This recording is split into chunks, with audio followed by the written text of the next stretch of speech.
Good afternoon. Thank you for joining our KREI International seminar.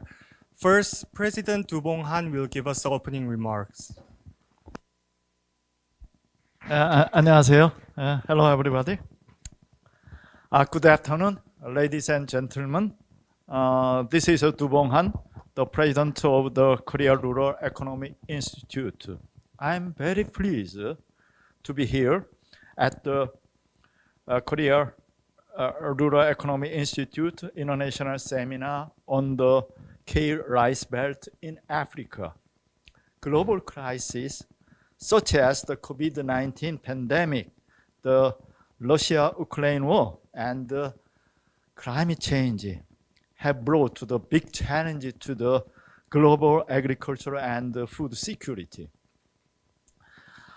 These challenges have increased uncertainty of food prices, decreasing availability and accessibility of food. In particular, developing countries experienced negative impact more significantly than developed countries. Especially Sub-Saharan African countries have suffered from the severe hunger and poverty.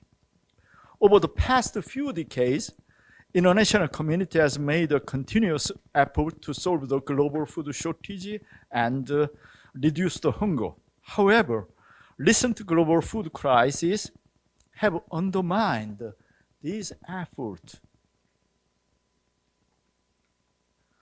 To solve the global hunger and the food insecurity, international cooperation and collaboration are needed in these days.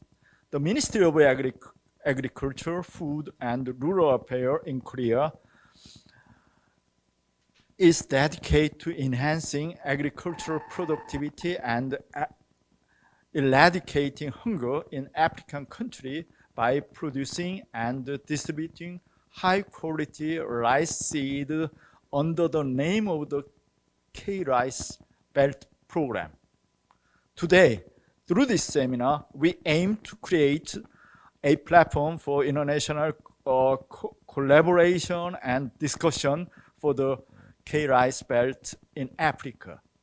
First, Director Yong-Ho Jung from the General Division of the International Cooperation of the MAPRA will give us a presentation about the K-Ricebelt in Africa. He is currently in charge of the K-Ricebelt project and will provide us with a brief introduction, objective, and expected outcome of the project. Next, my brother, Professor Shoichi Ito from the Kyushu University, will present the JICA's experience on the CARD project. So he's my friend, my brother. We met 38 years ago in Texas. He's my classmate. He's my brother. We know all family member each other. We always sleep together. Yeah, so I know how wonderful sleep together in a room with a close friend. Japanese do not sleep together. But I introduce how wonderful Korean way of those sleeping with the same gender friend. Yeah, so we always enjoyed the onsen hot spring together and stay together. He has many. He knows the many Korean agricultural economists. He knows the many Korean former high-ranked government officials. So he is very well known. He's the most international ag economist in Japan. He published a very good article in the American Journal of Agricultural Economics. Is lies on imperial good in Asia. So that it is quite cited paper. He published a paper in the 1988. Yeah, 88. Yeah. So I published the yeah. So he was published a paper in AAA as a graduate student in the IDAA. I published the AJA in the 1990. So we were a successful student in Texas. Anyhow, yeah. So it is my grace from God to have the good friend near next me. So we have the good friend in the China and Taiwan and in Asia in many countries. So we conduct several projects. So I just make a phone call. Please come to Korea. So he just come here to have us to deliver his expertise on the rice over the world. So right now, currently, he is the he serves as president of the i-DCR, International Food Research Institute. He shared the result of the phase 1 in the JICA's CARD project. He has more than 150 international students under the JICA program. Most of his students came from the African countries, Southern African, Southern South Asian countries. So I taught a class at Kyushu University several times, but it is very hard to see the Japanese student in the graduate program. That is a reality of the Japanese situation. So Korea followed Japan, so it is very hard to see the domestic Korean student in the graduate program in the near future. So we welcome the student from over the world. So he gives his experience and his knowledge about how to collaborate with African countries. Lastly, Dario, Cipolla, Chief Technical Advisor of the FAO Mozambique, and his colleague will demonstrate and explain the e-voucher program in Mozambique. So we are impressed with his presentation in the WTO workshop in 2 weeks ago in Geneva. So Dr. Cipolla will particularly focus on the security measures and the data collection process of the e-voucher program at FAO Mozambique. Once again, I wish to express my gratitude to all the speakers and the participants. We are looking forward to seeing a great presentation and discussions. KREI is next to Africa to solve the hunger. Thank you very much.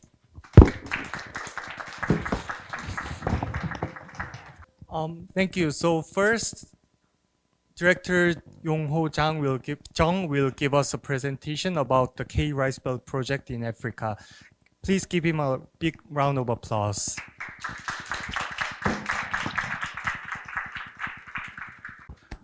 Thank you. Good afternoon and good morning. I am Yong-ho Jang, Director for General Division of International Cooperation of the Ministry of Agriculture, Food and Rural Affairs of the Republic of Korea. This is the order of my presentation: background objectives, implementation plan, project framework, expected outcomes.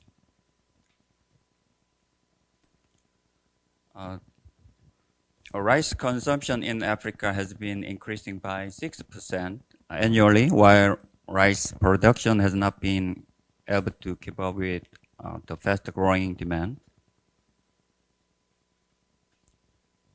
So there is a gap, and as you can expect, the gap is increasing. That is the main problem in Africa, in many African countries. And the total imports of African countries, are estimated to be about 60 million tons of rice per year. That is one of the main problems in African countries.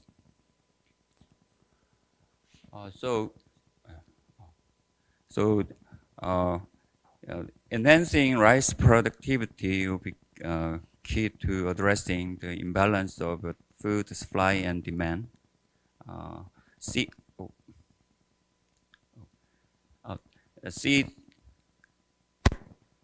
water, and machinery are the main issues in African country regarding rice production and farming. We are focused on seed. In 1970s, in Korea, the Green Revolution helped us boost the agricultural production by adopting new technologies beyond traditional farming practices and played a significant role in eradicating absolute poverty. By developing a new rice variety with a higher yield and pest resistant Tongel rice variety, led Green Revolution and helped Korea achieve self-sufficiency in rice production. As you know, in Africa, on-farm seed production is one of the main barriers to higher productivity in many African countries. About 90% of seeds from their home or their own farm, not the official government side.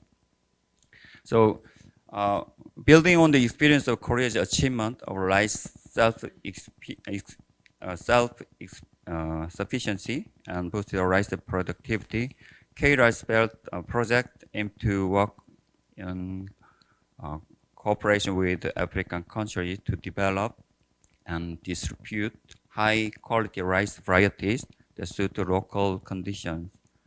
Such high-quality seeds will bring increased income to farms, as those seeds are high-yielding and pest and disease resistant. We are assured that we have experience and expertise from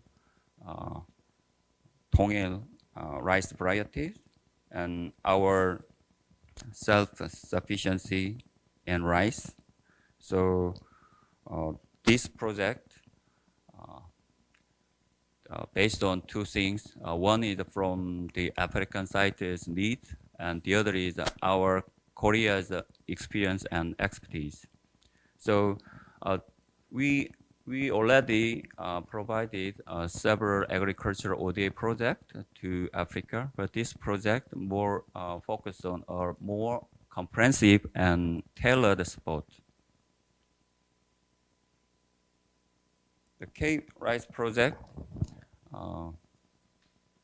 we are focused on 10 African countries. These are Ghana, Guinea, Gambia, Senegal, Cameroon, Uganda, Kenya. And these 7 countries already confirmed. So we are starting this year and next year. Another 3 countries, Guinea-Bissau, Sierra Leone, and Cote d'Ivoire. We are start soon, 2025. The one point, the self-efficiency is around K-Ricebelt countries is at 47%, and they import a lot of rice, and in average their yield is 2.5 ton per hectare.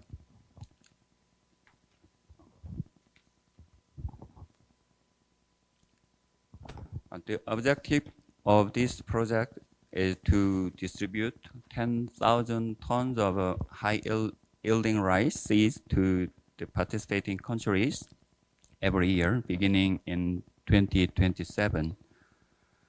The number of seeds is expected to produce rice that can feed 30 million people per year. The K-Ricebelt project aims to enhance rice self-sufficiency in Africa, where there is a high demand for rice, by providing comprehensive support, including rice variety development, seed supply, and technical training to countries in the region with a low rice productivity. K-Ricebelt goes beyond transferring the variety of rice to building the foundation for sustainable agriculture development. It involves supporting the establishment of seed complexes, seed production, seed distribution to farms, and value chains through collaborative efforts between the agency engaged in the project. The Korean government has taken significant steps toward improving food security and livelihoods of millions in Africa with the launch of the K-Ricebelt project. First is establishment of production complexes and infrastructure.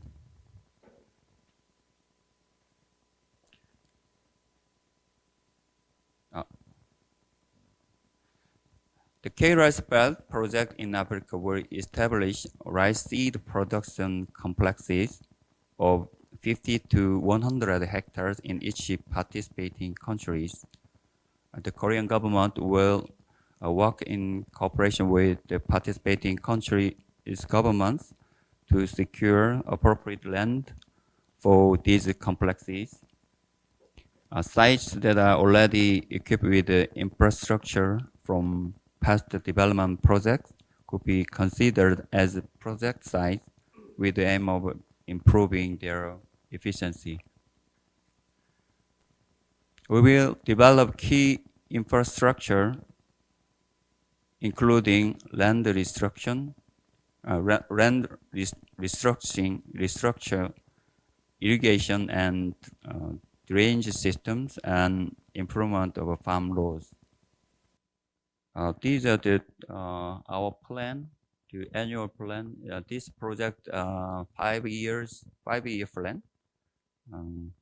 So the 2023 this year 300 hectare is our target, and 2027 about 10,100 is the target area, and each country is their own target size of seed complexes. Regarding production of high yielding and high quality seeds, the Korean the project aims to produce high yielding rice varieties, including the Tongil variety that suit the local conditions.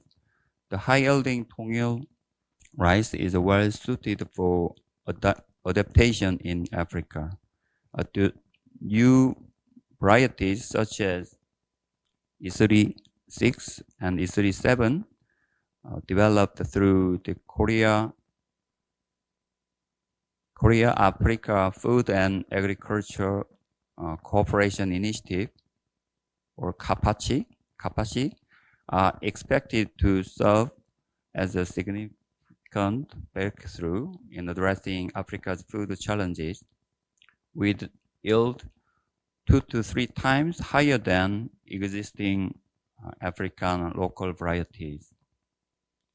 Also, Korean rice experts will be sent to participating countries to train local managers and agricultural extension service providers in order to ensure continued production of high quality rice seed varieties after the completion of the project. To support the production of rice seed varieties, the project will provide agricultural equipment and materials such as machinery, pesticide, and fertilizer. Moreover, facilities for post-harvest management and storage will be established to raise the level of quality control. These are the list of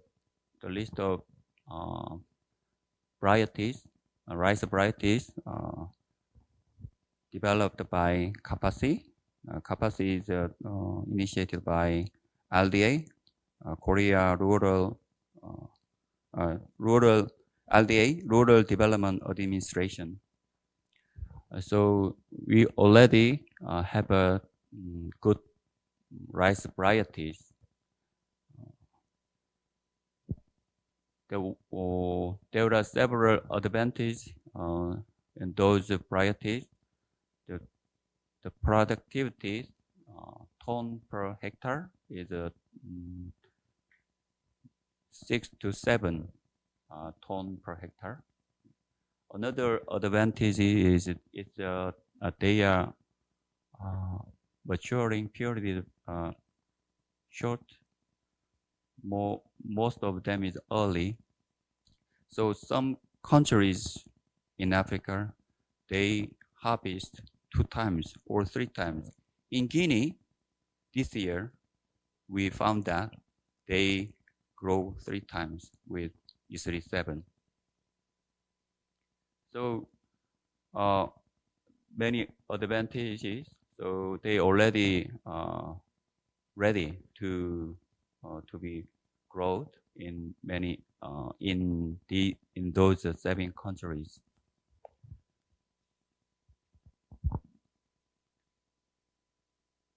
So that is also the annual plan about the amount of rice seed in those countries. In this year, to about 40 tons will be harvested in 6 countries in Africa, and 2027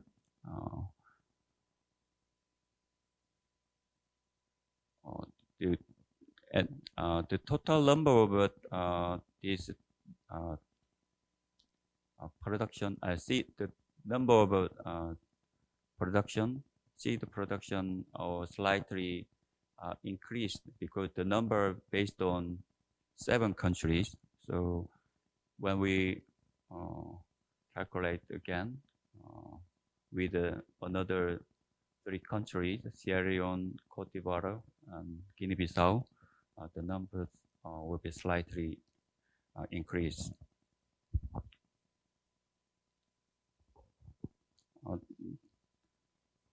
The last issue is the distribution of quality rice seed to farms. Distribution systems tailored to local conditions, consultation with the participating countries. We researched and discussed, had a consultation with the participating countries. There are 3 types. One is led by government, Cameroon, Guinea, and Senegal. The seed distribution mainly led by government.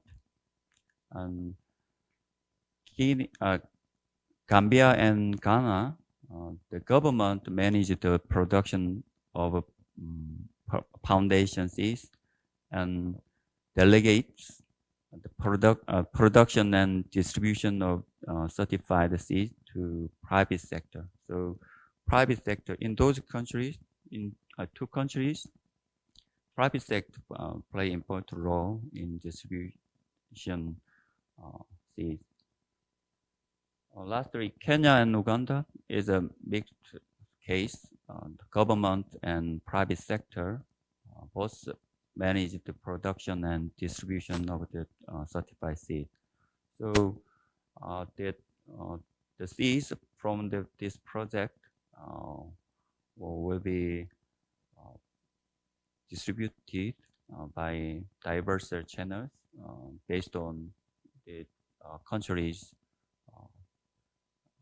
The best way to the participating countries. This K-Ricebelt project has a framework slightly different features other projects. One is a collaboration among agencies. Now we MAFRA and LDA and KRC. KRC is Korea Rural Community Corporation, and KREI, Korea Rural Economic Institute. We all several agencies involved together from the at the beginning. Another point is cooperation between countries. Korean government already had a MOU with 10 participating countries for the project, particularly for the seed distribution, and the role of a country is important regarding seed distribution. And this project also focus on the synergy creation. This project, K-Ricebelt project, hope to link or connect other ODA project, including the technology assistant and machinery, etc. The last one is assessment and feedback. The assessment of the outcomes by year and area analysis on obstacles related to production and distribution of seeds by each year will be assessed and get some feedback. I think the role is this one is also important. For your understanding, this project, K-Rice project in Africa, MAFRA has a role in coordinator, and the main mission is there are three missions, as I already explained. First one is establishment of rice production complexes and infrastructure. MAFRA and KRC has the main role. And the second one is the production of certified seeds, extension services, LDA, and Copia Center in local area as the main role. And third one, seed distribution to farms and value chains, MAFRA and LDA and KRC, and recipient countries, KREI, also WFP, some international organizations can join for this mission. So at the end, we can get at these outcomes.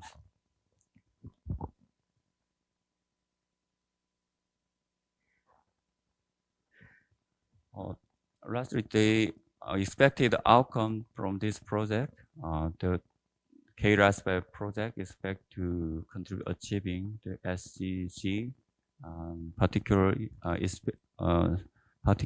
SGD2, zero hunger. This project will boost rice production by 2 to 3 times via the establishment of rice seed production complexes in each participating country, and improve food security by enhancing the availability of high quality rice, and create jobs in the agriculture sector, as well as rice seed processing and distribution sectors, transferring technology for rice production to Africa to boost the productivity in the region and increase the farm incomes. Lastly, enhance international cooperation between Korea and East African partners. The K-Rice project is a long-term initiative which has the aim of enhancing agricultural productivity and increasing farmers' income in Africa for years to come. Thank you for listening. Thank you for the informative presentation. Let's give him another big round of applause. So I'll introduce our next speaker, Professor Ito Shoichi, and he'll give us a presentation about JICA's CART project. 안녕하십니까. My name is Shoichi Ito. I'm very happy to be here, and thank you very much for inviting me, Dr. Han. And as he explained earlier, we have been friends and brothers, since 1980s, and we slept together and grew together. Well, we slept together, but the separate, beds, not on the same bed. And actually, we during the last 3 decades, we exchanged the information and academic experiences, and practically we grew together, and we are still growing, aren't we? So today, I would like to explain the JICA's program, the CART, and I'm very happy to see the Korean government is going to do more progressive things in Africa for rice. Here, and this is we had phase 1 and phase 2 in the member countries. Okay, the original African rice development, that's the goal for the CART, and the JICA started with group 1, 12 countries. Okay, and those countries, those brown color here, and then afterwards, the 11 countries we joined.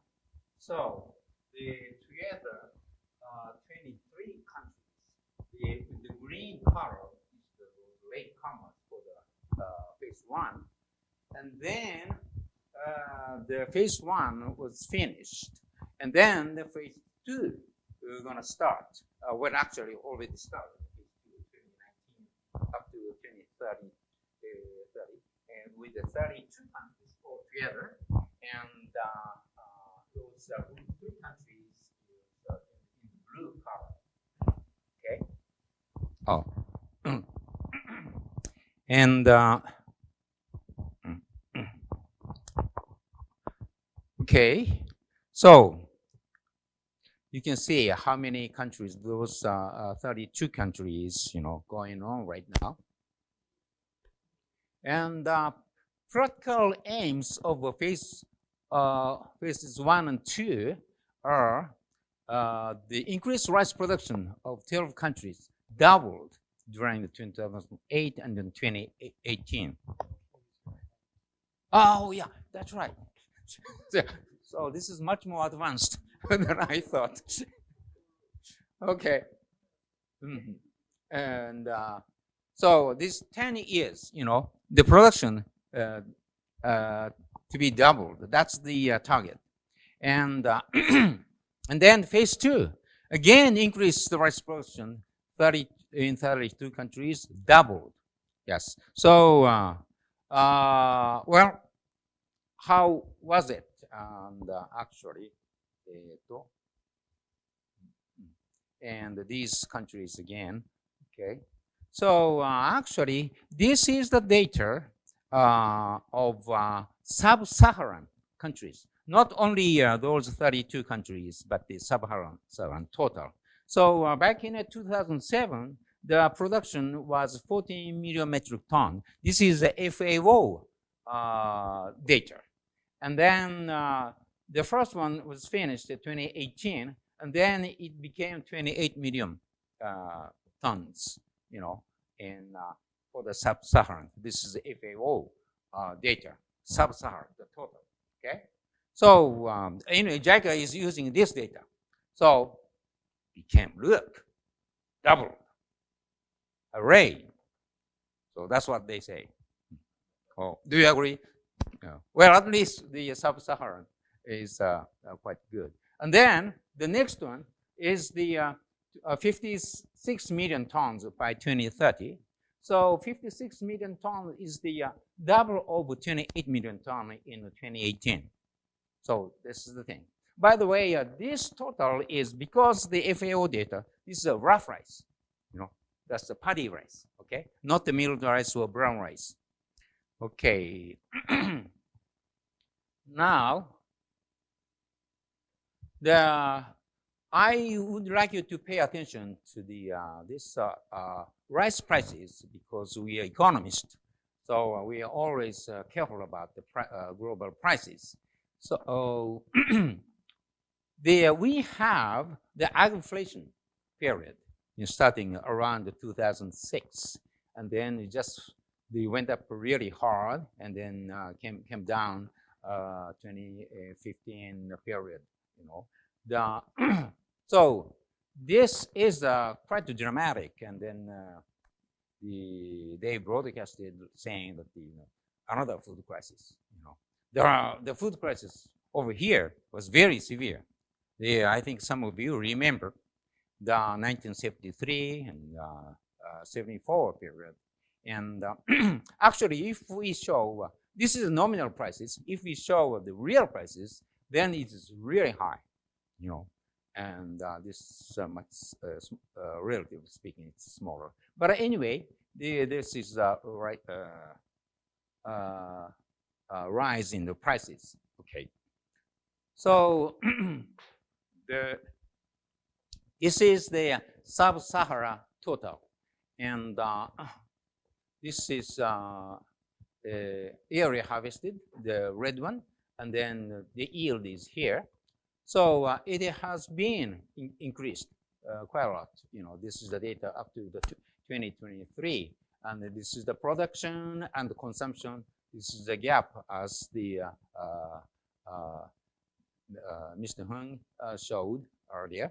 And then this is the export and imports, and imports, increasing dramatically. This is the 14 million. How do I go back? Yes, good. And this is the data, by the way, from our homepage. This is originally used the PSD online from the USDA. This is the milled basis, by the way. Okay, and this is Mali and the Senegal. This is the area harvested and the yield only, and this Senegal just increased quite good in terms of rice area, and then so as the Guinea. And of course, you can still pay attention to how the coincidence between this rise in yields and market prices. Okay. And this is Ghana and Nigeria. Nigeria is the biggest rice producer in Africa, and area increased to 3.5 million hectares, and yield has been increasing as well. In Cameroon, which is rather small, but the in the area increased, and Uganda, Tanzania, and Mozambique, and Madagascar. Okay. So the results, I chose only 12 countries, who started originally. And then between the 2007 and 2018, the growth rate in terms of rice area 1.66 times. So 66% 166% increase. And the rice yield is growth rate is this 66% increase, and then rice yield the 35% increase, and then the production the 114% increase, so more than doubled, and the consumption such and such, and then the exports increased quite a lot, 3.33 times, and imports increased certainly. The meantime, population increased 30%. So this, production increase is quite good. Okay. By the way, the per capita consumption is increased to 45%. So the phase 1 and the phase 2, how about the budget? Resource mobilized for card 1. So this is the phase 1. The total one they considered is $8.85 billion during the whole period. And the JICA spent 52 billion yen, which is $520 million. Okay? And that is, just the, roughly speaking, $3 million per country per year in average. And then now, for the phase 2, they required, the JICA has estimated probably they need $18 billion, just compare this with the 32 countries, so has to be much more. And resource mobilized as of now is only $1.77 billion. So they need much more money. And the JICA allocated 100 billion yen for the 10 years, 100 billion yen. And at the time, for the phase 1, 52 billion and 520 million. So, so gotta be more than, 1 billion, but because of exchange rate, it's so depreciates so much, very sad.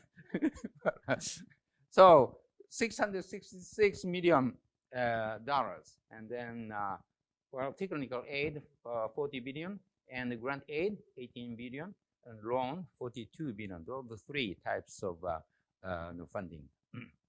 But by the way, for the phase 1, the funds are the 3 billion coming from the World Bank, and then African Development Bank, and then IFAD and the government to the on the African governments, and the JICA over here, and then FAO, things like that. So the JICA is considering this kind of together, working together for the phase 2.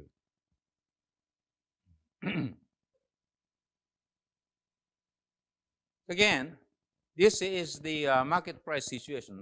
Most of you know about this situation. They are, more often the rice was the highest price among those 4 crops. But nowadays, soybeans are really high, and then so it's wheat and corn. And but anyway, relatively speaking, the rice is kind of, relatively speaking, they're getting cheaper, relatively speaking.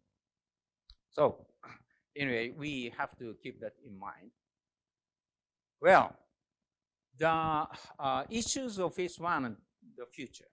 Okay, the increase in production in phase 1 truly by the project or any impacts from the market prices, we don't know. It is kind of hard to evaluate. But anyway, at least our, we economists can just wonder. And then resources were limited.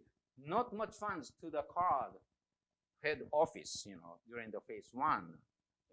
This, as you can see, they can, very poorly, funded, And then many seminars at the local level, and all the governments developed NRDS, National Rice Development Strategy, which is good. They are considering, they have to set up a plan, and actually they do. They did, and then for the phase two, they're doing again. And however, not quite reached to the government officers as the incentive to increase rice production as their own staple food. So, top officials sometimes may not be so aware, about the donors, request, the donors' idea,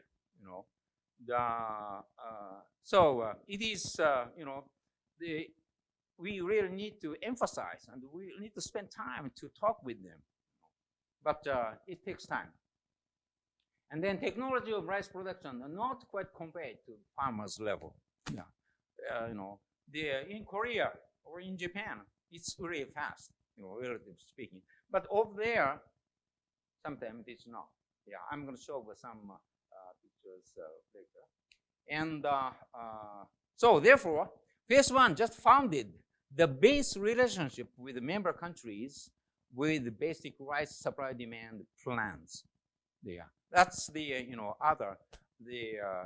evaluation the people think too. I was in the member of the those evaluation of the card, and for me, I feel it is not so easy to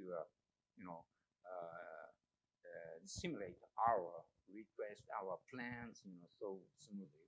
It is not so easy. And then phase two needed to continue because of the they barely show the in terms of amount of production double, but barely. That's it. So phase two is really needed, and however, need more funds and human resources, donors, and stakeholders. This is very important and a hard job to do. So JICA people have to do a lot of things for this one, particularly at the end, the last one. So what can we do?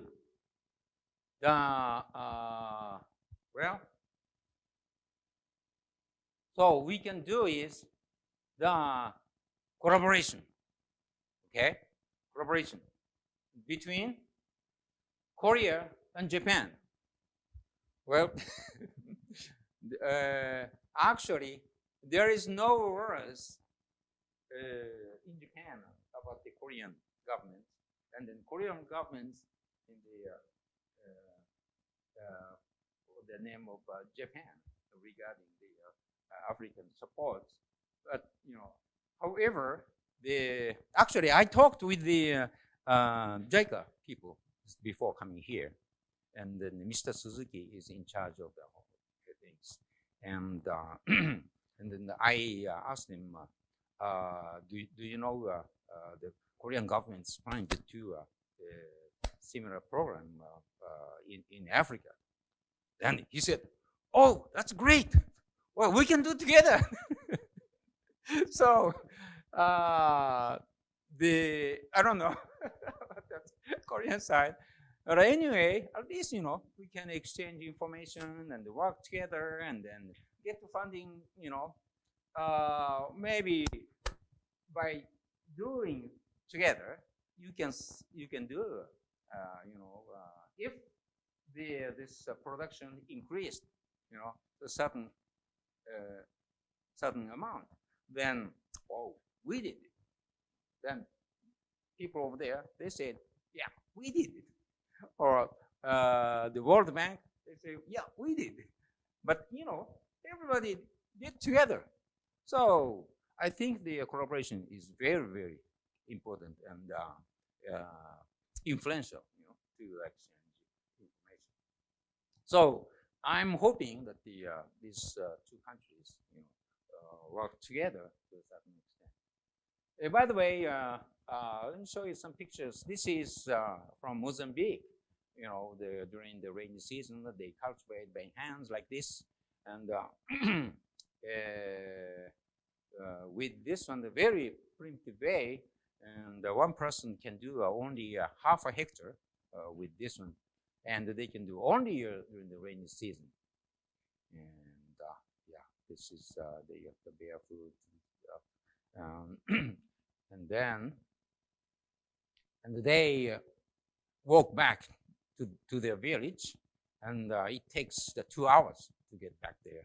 So in the morning, they come to work, to the field, spending 2 hours, and the back to us. So 4 hours each day.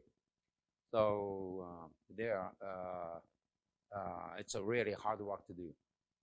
And then at the village, they meal like this, and then but they're happy, to sell the rice. And this is the Tanzania. This is the Kilimanjaro. This is a movie star.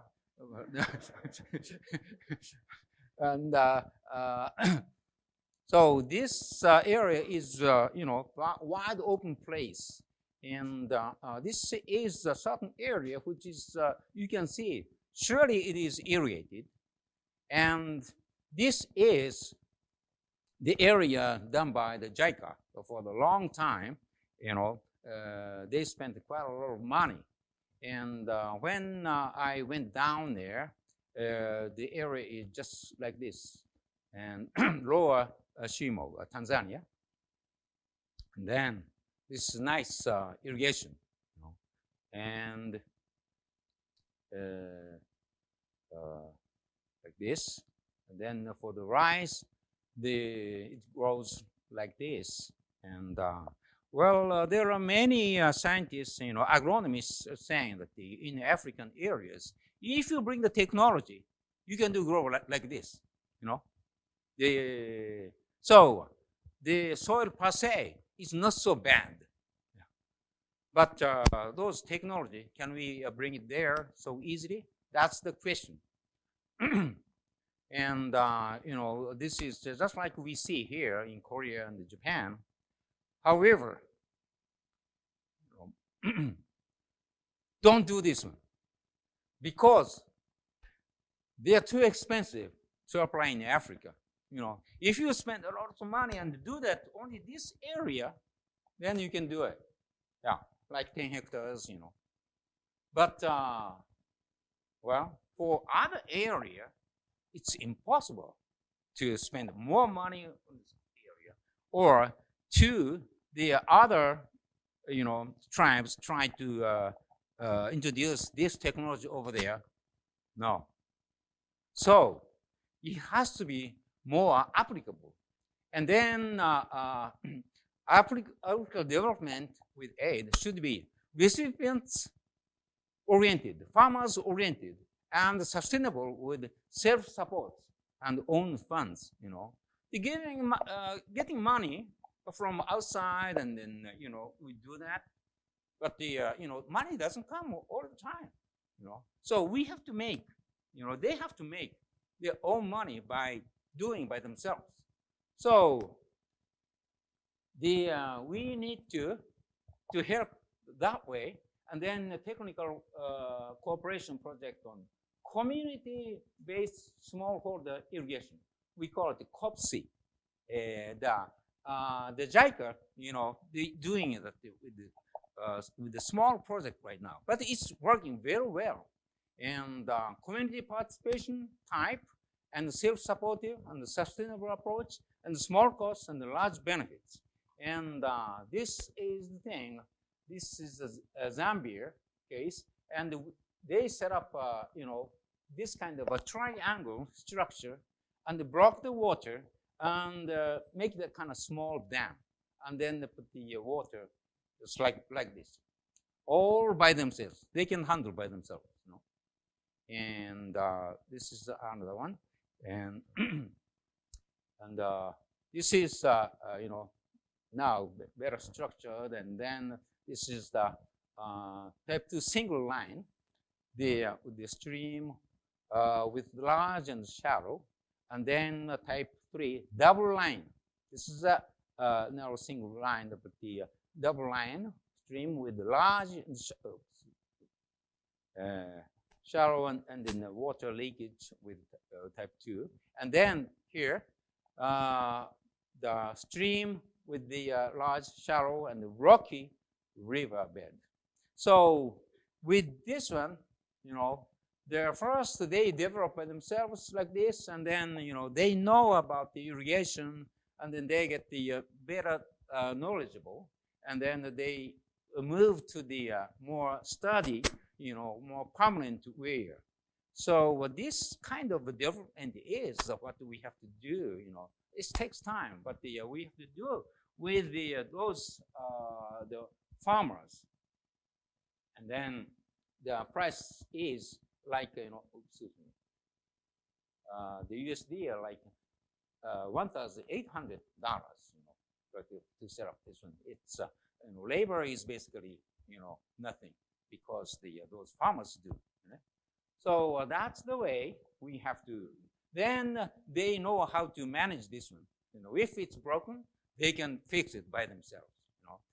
I saw in Madagascar, and there was a small, about 5-meter wide river, and then there is irrigation about this high of the dam, and then the cement got broken, and then that was the set up by the government, possibly from the foreign aid, and somehow it got broken with the one time the flooding came, and then nobody fixed it.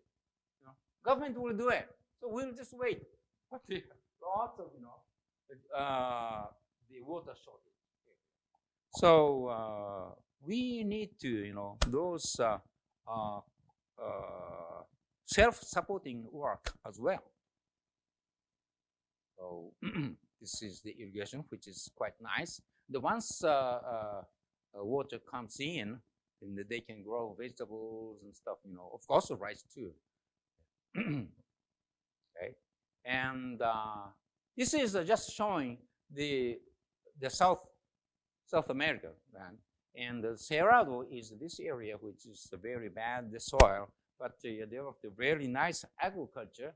The JICA did the 1980s and the 90s, and then they became quite successful, and then they developed this kind of nice agricultural land.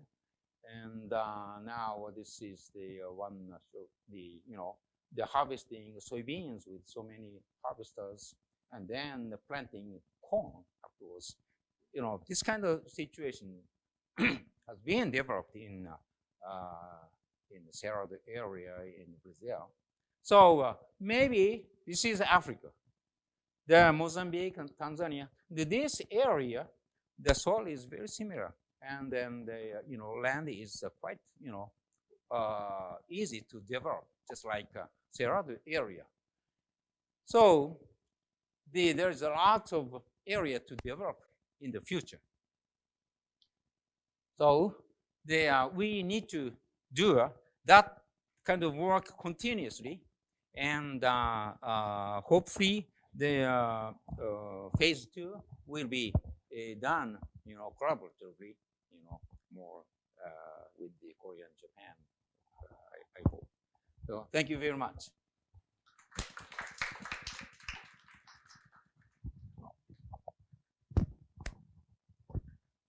Thank you for your insightful presentation. Let's give him another big round of applause. So if you have any question for Professor Ito, please raise your hand. Phase 1 project money. Right. So, the the JICA World Bank and then the other those big development bank has lots of funding. So they have their own projects, but are similar to what the card has been doing. So they consider it is together. So not necessarily they put the money in JICA.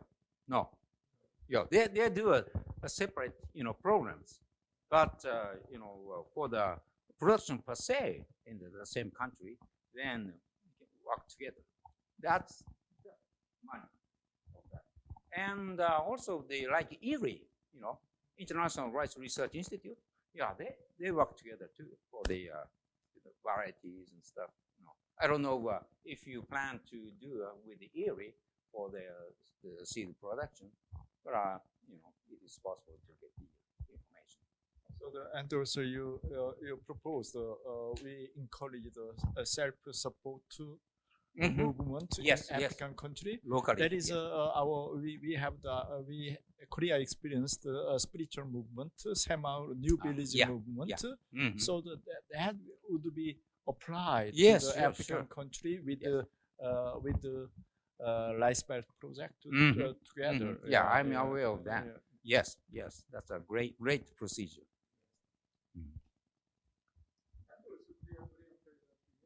The Prime Minister Kishida made a good friendship, have a good friendship. So Yes. that you may propose to JICA, so that we may maybe propose first to Yeah. the KOICA, Yes, and yes. also maybe propose the Ministry of Agriculture in Japan. Yeah. Propose give the hand, give Mhm. the hand to the Korean Yes, yes. government first to Definitely, I collaborate will. together. Yeah, Yes, yeah. yes. And I also tell them that the positive opinions about that collaboration. Hi, Dr. Ito. First of all, thanks for sharing your wonderful experience with us. Actually, I just have one question.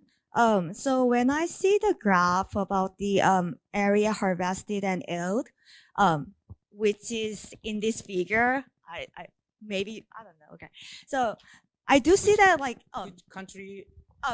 it's I mean, this one, yeah. Okay, Okay, generally. so overall, I do see that like the area harvested are increased for most of the countries, but in terms of yield, like some of the countries, there are like lots of drop during the phase one program. So I was wondering, was it like more about like the geographical issues or like technology adoption issue? Well, so just like they're saying, the government is not really enthusiastic about the continuation, So those price impacts, global price, I think that is the kind of dramatic, impact.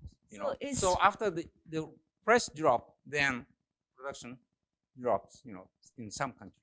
So it's like most of these programs, it's more like depends on the government, like how much they are willing to help the program or assist the program. Yes, I think that is a very, influential. How much the government, top officials, they understand and then tell them to do it. Otherwise, it is quite fragile. Yes. Thank you. Sure. Thank you. So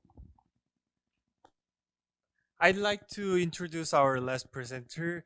Actually, he's been waiting in the Zoom link, and he's from Mozambique. So please welcome Mr. Dario Cipolla for the presentation about the e-voucher program in the Mozambique. Thank you so much. It is a pleasure and an honor to be here with you. Ms. President of KREI, thank you for inviting. Mr. Chan, Professor Ito, it has been quite interesting to hear you and your experience. And I didn't ask questions, but I had so many.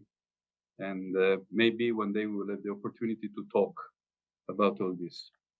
I was particularly pleased to see in the presentation two of the key elements of the agricultural production that are absolutely key here everywhere but here in Africa. Water, I've seen what has been presented of what JICA did.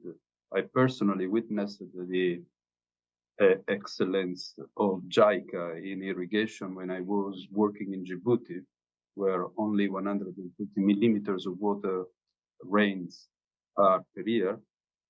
And so water is the first one, but then seeds. Seeds demonstrated to be the most powerful agricultural input to increase efficiency of agricultural sector. but seeds need to reach farmers.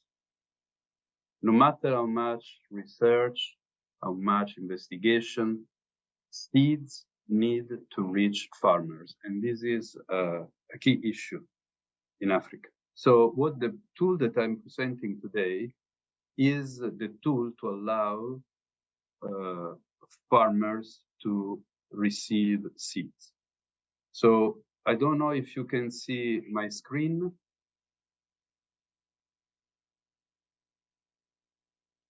Can you see my screen? So we can see your screen.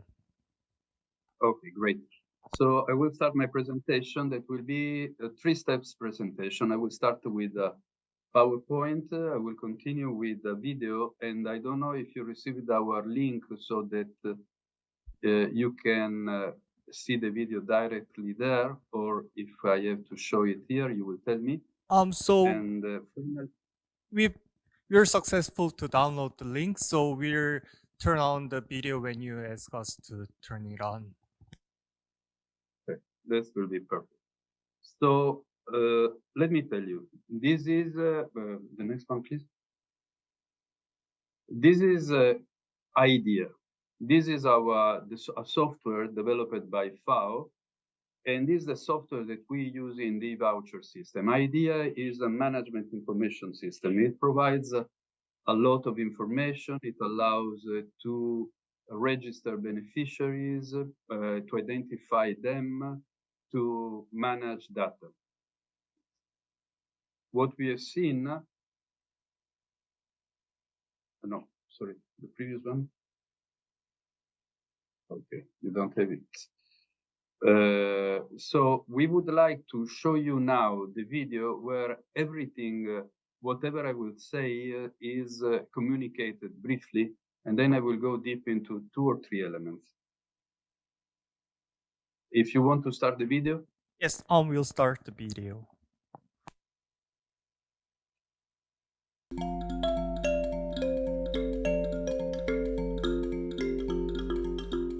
FAO Mozambique is using electronic vouchers since 2015 to facilitate farmers' access to quality agriculture inputs. Since 2020, in coordination with the Cash and Voucher Unit in headquarters, we started using IDEA, which is an ecosystem of applications developed by FAO that facilitates secure beneficiary registration and verification, as well as tracking of entitlements delivery. At country level, we have noticed a significant improvement in terms of flexibility, transparency, and capacity to customize to specific project needs. All this has raised the interest of government and other key cooperation partners.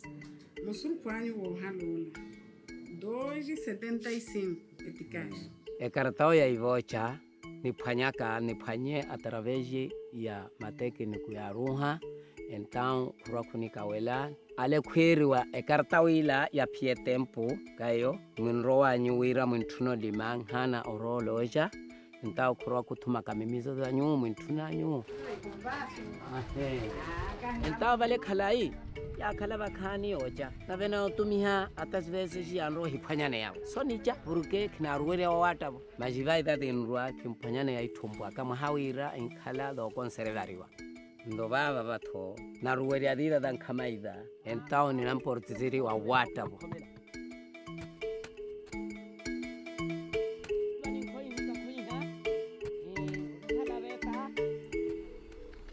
hawa kartao ya boch kina thoma misole yo ka shutari banchi pale iba katana voice yo parte que no hawa yona buko pa on isaba pa hi kino na pa porque vaya ganginero thowi mo di pa kini iba yo haya ni poheke vale mo he vale katane yo mo he ke yu niki koha wiriwa nyuwo midola mphanyao poran hiyo au hu khunrerela meo kira kin phanyani kartao ya i-voucher ntawirwa hiyo para phanyani redai.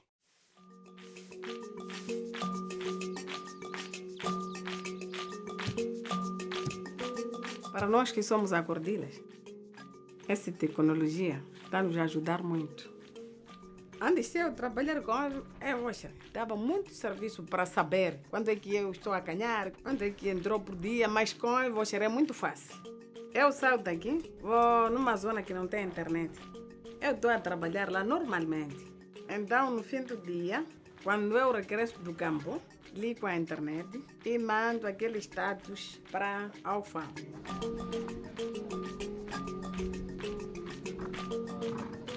One of the key aspects of IDEA is the capacity to operate in areas without network coverage. This has facilitated significantly the operations in countries like Mozambique, where internet coverage in rural areas is limited. Different stakeholders that use the system simply synchronize the data registered on their mobile phones once they are in areas that has connectivity. Using interactive data visualizations, we are able to closely follow registration and redemption process. We can also get detailed information of each transaction, including geolocations, volume of sales per product, or percentage of redemption by beneficiaries in specific locations. IDEA is an innovative tool that allows real-time monitoring, enabling FAO team to be more efficient and effective in meeting beneficial needs. Hiyo vale na rowana evoche ola maliha programa ola nikanro thuma porque sempre no huderia mirerero deide da wala da mirerero da mimido da eloja onni shukurela porque o shukurela waseni enan kuma bayelo ni mahuyoja e kumevo tambe. Este programa conseguiu plantar uma semente no coração dos produtores. Eles já têm conhecimento de que se eu usar sementes certificadas, eu terei uma produção e uma produtividade melhor. E quando a produção e a produtividade é melhor, ele consegue ter o suficiente para o seu consumo e ter o excedente para a comercialização. E é disto que o produtor precisa para alavancar a sua própria vida e a agricultura no sentido geral. FAO Mozambique aims to strengthen the use of digital technology to support rural communities, and we see IDEA playing a key role in this transformation process.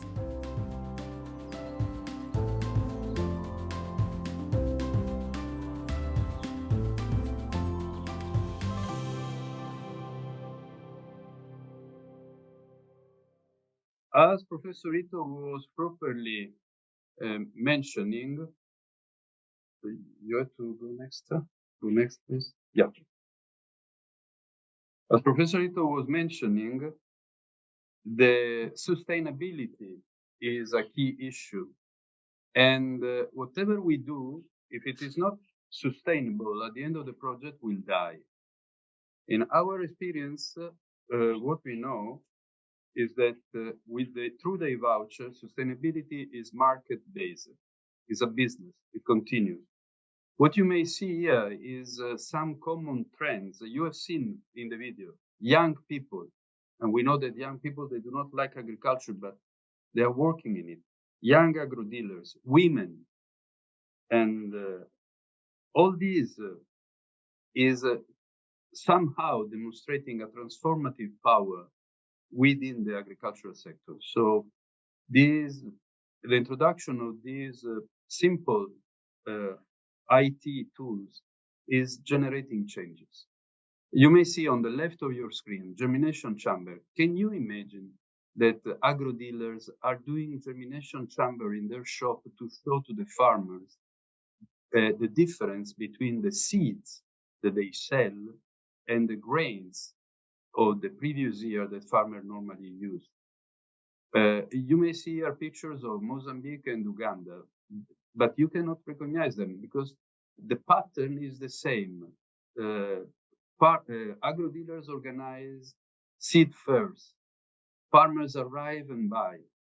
Agro dealer shop, they change their shape. They are more modern now, more clean, more organized. Agro dealers organize field days where farmers arrive from the surrounding area and they see the benefit of what they produce. But what I want to tell you is this issue of the e-voucher is really changing things. You see, the agro-dealers that was teaching the distance between plants, sowing on lines. Agro-dealers are somehow transforming in extensionists. In another project that we have, agro-dealers are becoming banking agents. They do simple banking activities like receiving money, lending money within another project, because now they have a financial capacity to do this. The next, please. Here you have in IDEA all the features of IDEA, and I will not steal time reading it, but I just want to tell you the key. What we can see is this empowering, the E of IDEA, empowering farmers and agro-dealers. They take responsibility of their own destiny. They take their own decisions. They decide what to buy, what to sell. The next. Here again, you have all the features of IDEA, but let me insist only on one. It's flexible and modular tool. It's so modular that we use it both in development projects and in emergency projects. I will give you just one example. We had the Freddy cyclone a few months ago. It was immediately after the sowing period. Many of our farmers, most of them in a specific area, lose everything. They've lost everything. The cyclone destroyed their plots. The European Union, who is funding our project, called us and asked us, what can we do to help these farmers in emergency? We have no more money to give you, but please tell us if we can do something. And what we did was to the same farmer who 1 month before they bought their seeds and their tools, we provided, and lost everything, we provided them with free access to the same items, to the same seeds that they bought 1 month earlier. So free of charge. So the flexibility of the system allow us to work to create this continuous between emergency and development. And this is a treasure that will never be valued sufficiently. The next one. We have in the tools that we are using, and then you will see a demonstration now, use biometrical facial identification. And this is, again, a powerful tool to assure that the right beneficiaries will receive the inputs they are entitled to and will avoid irregularities and fraud. Here you have a small example of the card that we use. It's just like an ATM card. It's absolutely the same. There is a chip with all the information of the beneficiary, and the card may be easily customized by donors, by program, by country.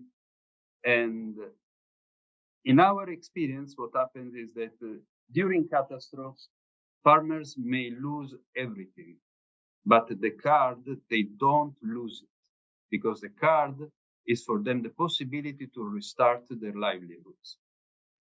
And we had cases of this. Now, this is the area where we are working in Mozambique. This is northern part of Mozambique, and we have around 60,000 beneficiaries. But IDEA is working in Africa, in several countries, and I've seen that many of them are those of the K-Ricebelt. So Burkina Faso, Congo, Ethiopia, Mozambique, many of them. And then it is under development also. You may see it is working now in Ukraine, in Kenya, that is under development in Afghanistan, and supporting many other countries. The next one. How does it work? We register the beneficiary.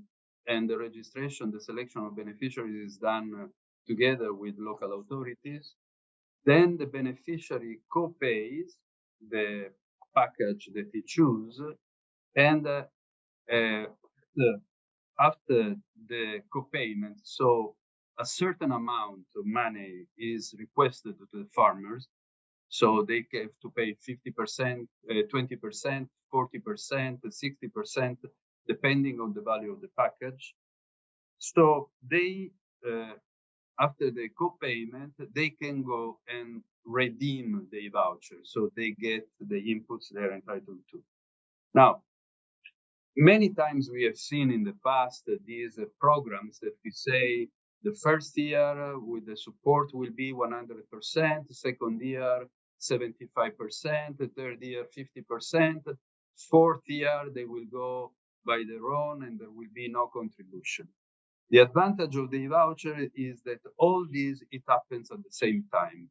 So every farmer may decide what package to choose, what percentage to pay, to co-pay. So normally our experience is that when they start, they go for the lowest package, the one where their commitment is the minimum. But when the project continues, so the second season and the third season, in this case, they will go for higher packages and higher payments. Now, I would like to give the floor to my colleagues, Alberto, Agello, and Lydia, that are here to show you how the registration takes place. This is a live demonstration. Alberto. Good morning, Dario. Good morning to everyone. It's a pleasure to be here. My name is Alberto Di Grazia, working for FAO in Mozambique. So, as Dario mentioned, idea is a modular system that enables farmer from registration to redemption. So we are going quickly to show you few steps of the different part of the system, just to have a more comprehensive idea on how it works and how the different aspects are interlinked. We start with the registration. That is what normally our technicians, government technicians, and others are doing in the field after the pre-selection of the farmers. So we are using a free tool that is Kobo Collect, but with some additional feature that allow to do the registration of beneficiaries and capturing biometric data. In this case, we are speaking of face recognition. Agello, you can, while I'm speaking, I think you can start and entering the information. This is something that we just did for this presentation, meaning that all the information that can be part of the registration process, it depends on the interest of the project itself. So we can collect a few information, we can collect more information. Is modular, you can decide. What is important also to mention is that all the process from registration to redemption can work offline. What it means that in areas where there is no internet connection, it's possible to register on the same day beneficiaries and also give to them the chance, the opportunity to purchase from the agro dealers, no matter. The system works. And we, at the end of the day, it's important that the information is synchronized in the system. So now we are on the steps where we collect the biometric data of, in this case, of our colleague Lydia, that let's say is the beneficiaries of this card. So we collect the data. These data are registered in the card. You see, it's not the picture, is data. So there are a set number of information that are mandatory. For instance, the type of documents, the biometric data, and so on. So now we just choose within a list of packages that we have. You can consider that in our case, we have more than 20 different type of options available for the farmers. We go for one that is linked with this workshop that is rice. So now the information is transferred from the smartphone that we are using for the registration to the card. At this stage, we are ready. The farmer is ready to approach to go to the agro dealers. The agro dealer has one smartphone with a different application that is called idea distribution that allow to proceed with the two additional steps of this process. What are the two additional steps? As Dario mentioned, we have a co-payment from beneficiaries. So co-payment is a percentage of the value of the package that the farmer can purchase, can pay or must pay before the system unlock the subsidy. So in this case, you have here the information that the agro dealer see when he touch the cards on the screen, on the smartphone. So you have the name of the beneficiaries, his contact, what is the type of package that he choose, and what is the amount, in this case, 14,000 meticais, that is the currency of Mozambique, that he has to pay. So here, we can, the farmer deposit the money to the agro dealer, can be in one step or in different moments, doesn't matter. But only when he completes the full amounts of the 14 meticais, he is able to unlock, the system unlock the subsidy, and they can start the redemption of inputs. So here, for reason of time, we are going to enter the 14,000 as a co-payment. So there is a confirmation of the co-payment, and in order to proceed, here is the first time that the system requests again the face recognition of the beneficiary, meaning, okay, you are going to deposit the money. We want to ensure that you are the right beneficiary that is entitled of this card. So there is, again, the request of collecting data. In this case, we simulate that a different person, not the owner of the card, goes to the shop, he tries to do the deposit. So the agro dealer collects his information. And here is the result. The system refuses it because it's not the person that was registered during the registration process. So the system allowed to try again. In this case, we are going to take the biometric data of the right person, the right beneficiary, that is Lydia. And we see how the system works in this case.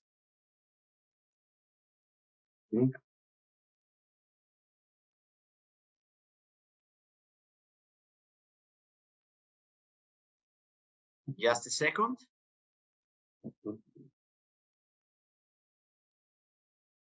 So what is also interesting to see is that what we are requesting is the farmer to blink, and why we are requesting the farmer to blink to show that he's a live person.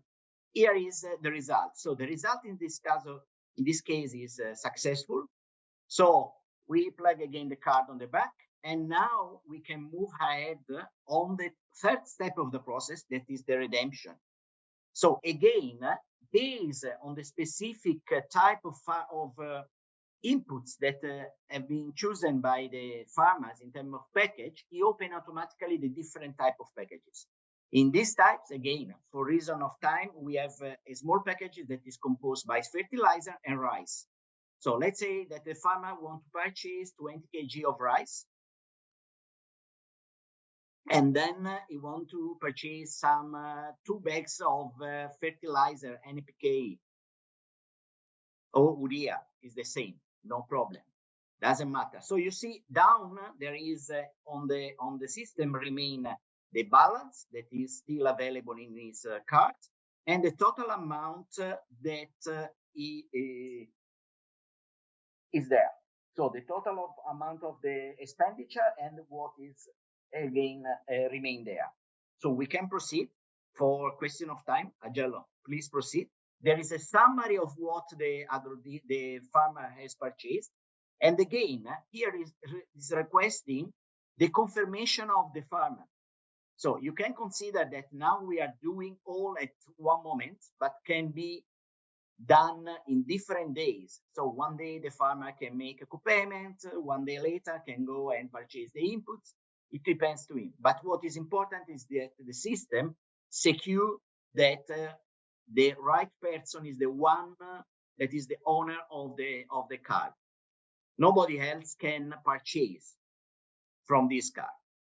So here we have a set of information. We are not going to enter in details on what the system offers, but it's possible through the system for the same agro dealer to have a summary of what has been sold during the day, all the transactions made in a specific period of time. So there is a huge transparency on the process. And it's easy also for the agro dealer to follow his business and see the management also of inputs that are entering and moving out of the shops. So I think we can proceed with the dashboard, Agello, if you don't mind. So all the information that we have seen from registration to co-payment up to redemption are on daily basis synchronized in this dashboard that has been designed for the specific needs of one intervention. For instance, here we have 4 different pages. We have registration, co-payment, redemption, and product. So we can follow the 3 steps of the process plus product, what needs. For a specific product, we can see how things are going. So here, if we look, we have, in this case, 32,900 something beneficiary register. If you choose and change the package, Agello, can you just give an example? So you can see on the screen how the figure changed based on the specific package. So we know that this package was registered by 108 beneficiaries. We can see the geographical areas where the farmers purchased it, when it was purchased in terms of period of the year, and other key information that are important for our intervention. Again, everything can be set up based on the specific needs of the process. So if we go to redemption, for instance, just to show quickly, we can, it gives to us a detailed information about the different geographical areas where the package was, where redemption happens. So it's something very detailed because during the registration as well, co-payment or redemption, there are information that are captured also geographical location of where it happens.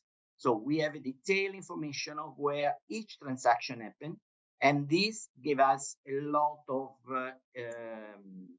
possibility of doing a very deep monitoring of our intervention.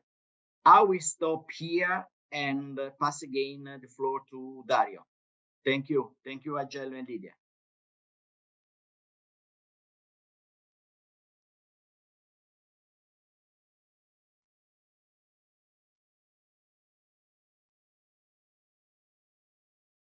Dario, I'm giving back to you. Apologies, I was muted. So thank you very much, Alberto, Lydia, and Agello. Just go to the next and the last. Final remarks. Please consider this. This is IT and software based, but please don't make the mistake to consider it as a magic tool and that it works because of the technology. It works because of the people. It needs boots on the ground. This monitoring continues, and that is done through the dashboard should be accompanied by a monitoring on the field. You know, with input distribution, there is a lot of money that is moving. If you have $100, 10,000 beneficiaries, that's already 1 million. So you have to be to assure the integrity of the system. And this is why we have all these internal controls.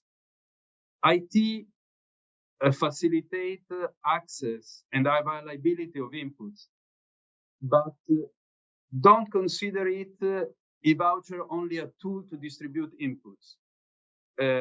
E-voucher is a tool to move development.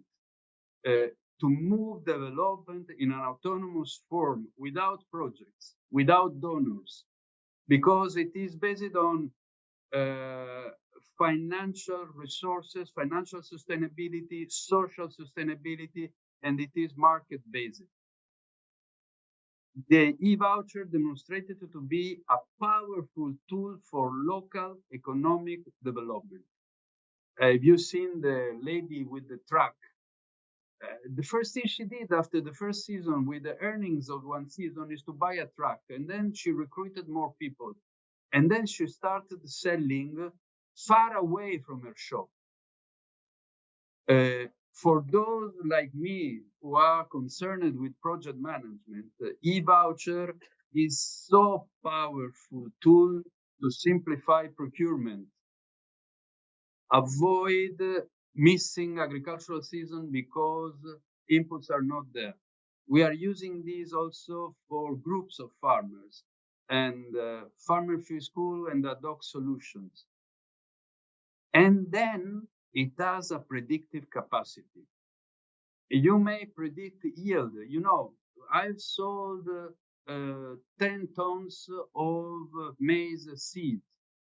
So I know that I planted 10,000 hectares, and it means that I will have probably 200,000 tons of harvest. And so you may predict prices, you may inform a middleman, transport, you may track fake seeds because you say, how is it possible that we sold 80,000 tons of seeds if the country does not produce 80,000 tons? You may use it to inquire about any kind of funny operations. It may be used for taxes, so it's very powerful. But I would conclude here, and I will be happy to answer to your questions, if any. Thank you so much. Thank you so much. Let's give a big round of applause for Mr. Dario. So if you have any questions, please.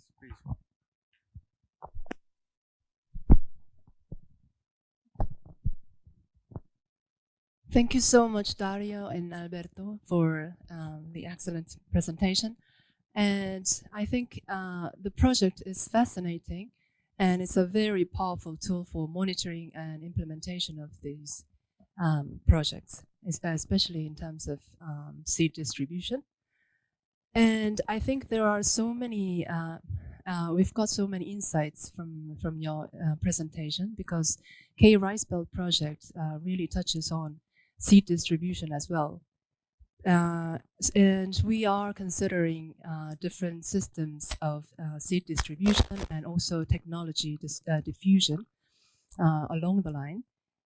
And I've got many ideas from your presentation and the IDEA project, but I have to ask myself, and also I would like to ask you, who will be the agent, or who will be the actor that will manage at the end of the day? I mean, like, the project will be completed and finished at a certain point of time. And I wonder who will be the monitoring actor for the whole system of e-voucher card. So now currently FAO funds the whole system and also monitors it and manages the whole operation. But then after the project, once it is just completed, who will be this actor of monitoring and managing and controlling the whole system? Because I see there are many sensitive issues such as data collection, and I know that EU and USAID will be, and also the FAO will be quite careful with these issues. But I wonder if the recipient government, I mean, like the partner countries, have the capacity to control all about this. And also, I wonder, you actually like mentioned very well about the the limitations or some careful points regarding using this IT software. When you say that the markets and financial sectors and people who are using it should be prepared. It's not just about the technology. So I just wonder how FAO is considering about the sustainability of this project. So when you finish it, thank you. Thank you to you. Apologies, I didn't got your name at the beginning. So let me tell you, the idea is the following. We needed to help farmers to use good quality inputs. We needed to help them to see the difference between the seeds and the grains, just for you to have an idea. Here in Mozambique, farmers using seeds are only 5% of all the farmers. So 95% it is between 5 and 8. So between 95 and 92% of the farmers in Mozambique, they do not use seeds. So the first step is to teach them to use seeds and to see the difference. Now, what happens? You may think on the e-voucher system, and we will talk about it later. But the first issue is the sustainability of a seed system. So when we encourage farmers to go to the agro-dealers to buy seeds, so look at the huge difference between a white UN truck arriving in a village and distributing bags of seeds, where they get what they get. I mean, they do not choose, they receive. And the difference with going to the agro-dealer, buying your own seeds, choosing your seeds. I can give you many examples of how empowering is this with farmers when they go and buy, and how they learn, and if the seeds do not germinate, they go back to the agro-dealer, and the agro-dealer who has a contract with us will give them for free the seeds because they did not work before. So the experience, and this was what the lady was saying in the video, is that whoever buys seeds come back and buy with his own money. So at this stage, the e-voucher is not necessary anymore, but still the e-voucher is powerful. What we do is we work, whatever we showed you, we do it working with the government. So local extensionists, local government, provincial, district, etc. So, and the government have different roles there. If and when government will ask for handing over the system, FAO will check and consider the possibility to do this if the condition exists. I hope I answered to your question. Thank you. Actually, can you stop sharing your screen and turn on your video? Oh, thank you. Yeah. So, Thank you to you. Do you have more questions from the floor?